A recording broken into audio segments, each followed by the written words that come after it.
Hi, I'm Cloverine Louise, and I love learning new things. Let's turn the pages in our textbook and learn together.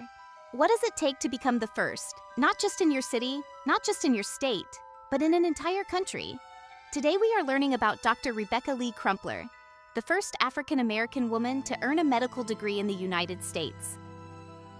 Rebecca Davis was born on February 8, 1831, in Christina, Delaware, to Matilda Weber and Absalom Davis. Rebecca was raised by an aunt in Pennsylvania. Her aunt cared for the townspeople suffering from illness and sickness. She served as a doctor to the community, though she was not officially a doctor. Still, she served as a pivotal example and influence on Rebecca, who decided to pursue a career in medicine. She was attending the private West Newton English and Classical School in West Newton, Massachusetts, and was noted as a special student. By 1855, she was employed as a nurse and later accepted into the New England Female Medical College. She was the only African American student attending the institution. Her attendance spanned from 1859 to 1860. She received scholarships during those 3 years of college.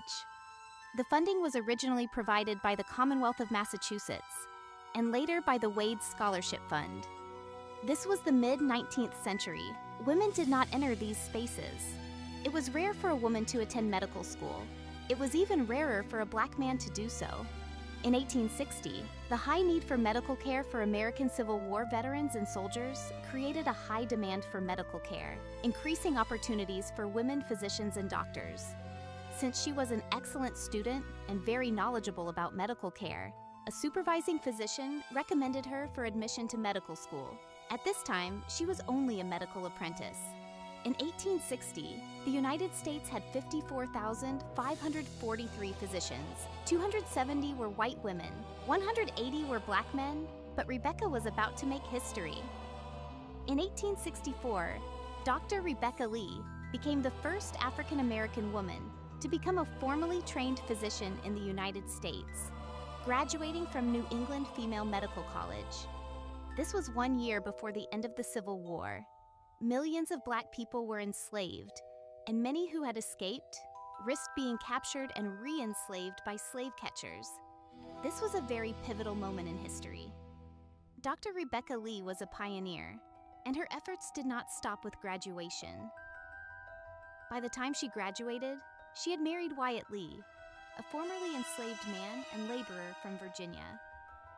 This was Wyatt's second marriage, and his son died 1 year later at 7 years old. It is believed that his death influenced her to pursue nursing before she became a physician.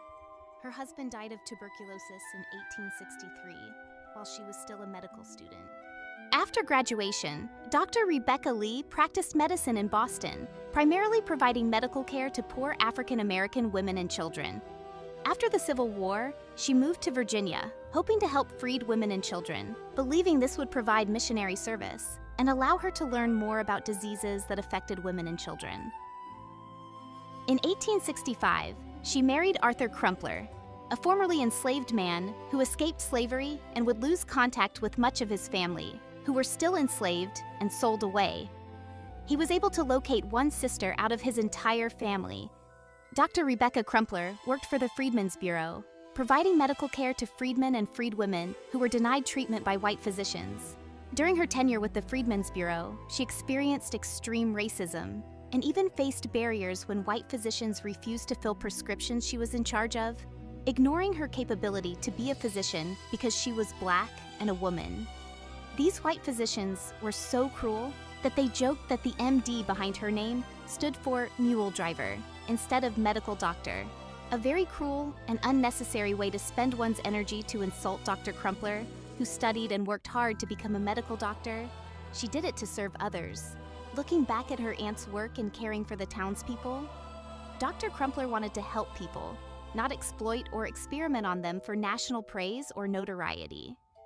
Dr. Crumpler moved to Joy Street in Boston, a predominantly African American community in North Slope Beacon Hill, where she practiced medicine and treated the community's children. She did not worry whether the children's parents could pay for the medical treatment. In 1883, Dr. Crumpler wrote and published a book of medical discourses based on notes she wrote throughout her medical career. She dedicated the book to nurses and mothers. The book focused on medical care for women and children. The book contains 2 parts that cover the prevention and treatment of infantile bowel issues, along with the life and growth of people. The book also contains her belief that women should study the mechanisms of human structure before becoming a nurse to ensure they are fully trained and knowledgeable and are fully equipped to protect life. Dr. Rebecca Crumpler was a trailblazer. She was the first Black woman to be a medical doctor in the United States. She served her community. She served anyone regardless of their financial status.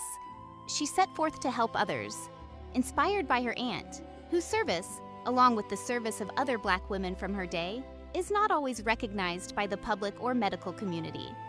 Have you heard of Dr. Rebecca Crumpler before this video? Let me know in the comments. I'd love to hear from you.